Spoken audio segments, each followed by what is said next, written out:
Hello，各位好，我是 Revision Lab 修整所的阿修。今天我们来聊一个关于"我是谁"的深刻故事。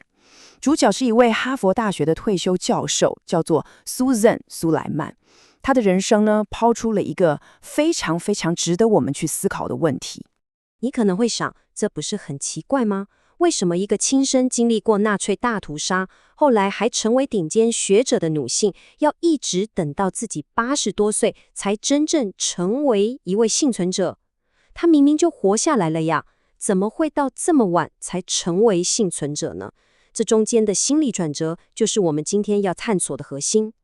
苏珊本人说过一句话，我觉得真的就把那个内心的纠结给点出来了。他说，研究这段历史的学者和真正扮演幸存者的角色是完全不同的两回事。这句话揭示了一种深刻的内在冲突，也就是说，用脑袋去理解跟打从心底去接受自己的身份是两条完全不同的路。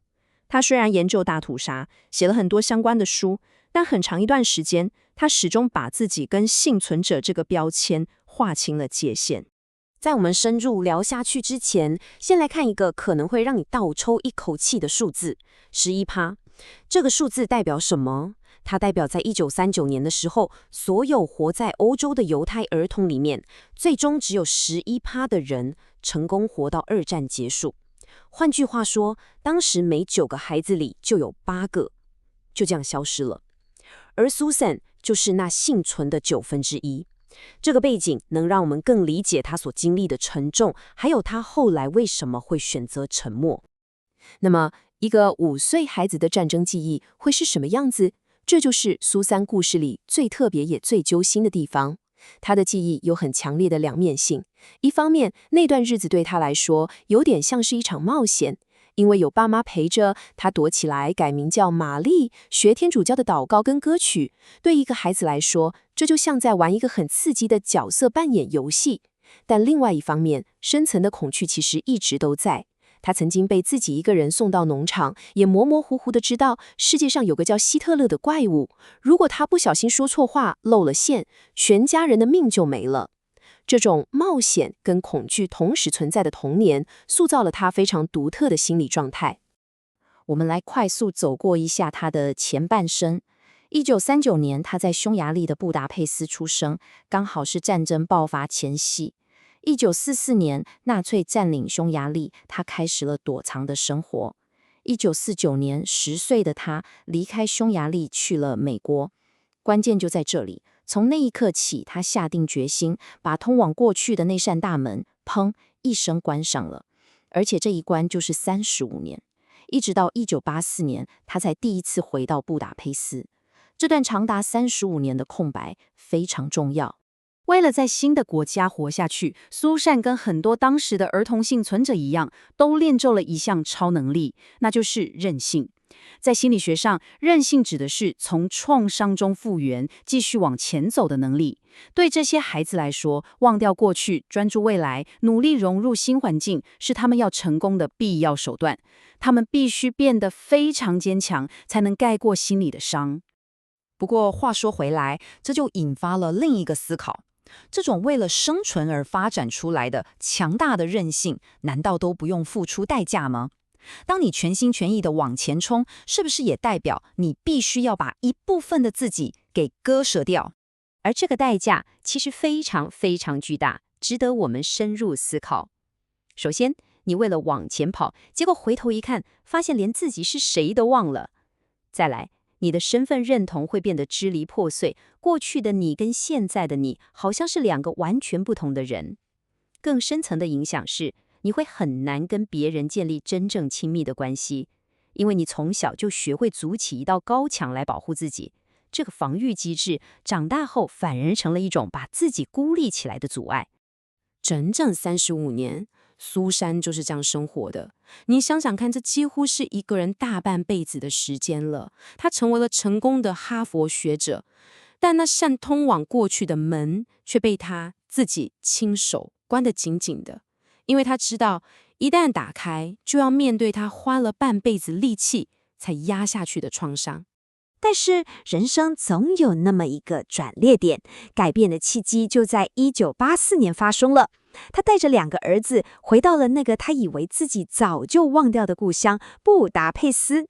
没想到这次旅行像一把钥匙，意外地打开了那扇尘封了几十年的记忆之门。回来之后，他感受到一股完全无法抗拒的冲动。他自己形容那种感觉，就像是有一股力量推着他，没办法停下来。我就是坐下来开始写。他写下了童年战争时期的4个记忆片段。这个写作的过程是他第一次尝试去正视、去整理那段被自己切割掉的人生。这趟旅程彻底改变了他的学术方向，也开启了他自我整合的漫长道路。在这个自我探索的过程中，苏珊提出了一个非常重要的学术概念，叫做疑点5代。这个词儿我觉得非常精准，是用来定义像他一样在童年时期经历过大屠杀的人。他们不像第1代，也就是那些必须做出生死抉择的大人。他们也不像第2代，是战后出生透过爸妈的记忆来理解这段历史的人。他们就卡在中间，不上不下，有着真实的记忆，但当时年纪又太小，没办法完全理解到底发生了什么事。所以这1.5代的人心里都有几个共同的结。首先是对童年经历一种深深的困惑，再来就是身份认同的分裂或混乱，就像苏珊一样，他到底是匈牙利人还是美国人，是玛丽还是苏珊？而他们最核心的共同疑问，就是不断的在问自己，我到底是谁？创造这个名词不只是学术上的贡献，更是苏珊理解自己，并且将个人经验跟一个群体连接起来的非常重要的一步。经过这么多年的回乡、写作、学术研究，这些漫长的自我挖掘之后，又过了几十年，在他80多岁的时候，他终于走出了最后一步。他正式加入了美国大屠杀纪念馆的幸存者志愿伪团体。这个行动就象征着他终于公开地、正式地接受了幸存者这个身份。但说真的，这个决定对他来说一点都不简单。他心里其实有很多小剧场。他觉得幸存者这个标签好像给了人一种不用努力就得到的权威光环，这让他很不自在。他也怕自己会被当成博物馆募款的工具，像是一个被展示的样品。但他最后是怎么说服自己的？他想通了，他说，如果被利用是为了一个良善的目标，那也没关系。而纪念馆的使命，防止未来的种族灭绝，是一个值得他投身支持的伟大目标。他从对个人身份的抗拒，转向了对一个更大使命的认同。所以我们把他这整个漫长的人生旅程整理成4个阶段，你会发现这个脉络非常清楚。第一阶段，经历创伤，也就是童年时在战争中幸存。第2阶段，压抑记忆，为了成为美国人，他专注于未来，关闭了过去。第3阶段，重拾过往。1984年那趟改变人生的布达佩斯之旅，让他开始面对过去。第4阶段，拥抱角色。最终，他选择在博物馆积极扮演幸存者的角色，把个人经历转化为公共价值。这是一个从切割到整合，从个人到群体的完整旅程。苏珊的故事讲完了，这也给我们每个人留下一个很重要的思考题：我们该如何选择整合自己的过去，来定义今天的我们是谁？我们每个人的过去或多或少都有一些想尘封的记忆，或是不愿面对的部分。但或许真正的完整并不是遗忘，而是学会如何带着过去的所有碎片一起往前走。总结一下今天的重点，我们透过苏珊·苏莱曼的故事，看到了幸存者这个身份，它不只是一个客观事实，更是一种主观的，需要漫长时间去建构与接受的心理认同。从童年的双重经验，到为了生存发展出的韧性以及它背后的代价，再到透过返乡之旅开启自我整合，最终将个人创伤转化为公共使命。这整个过程揭示了身份认同的复杂性，以及整合过去对于定义自我有多么重要。今天的内容就到这边，如果你觉得这集有帮助，记得马上点赞、订阅、加开续小铃铛，我们正在冲订阅，需要你的支持。我是阿修，我们下次见，拜拜。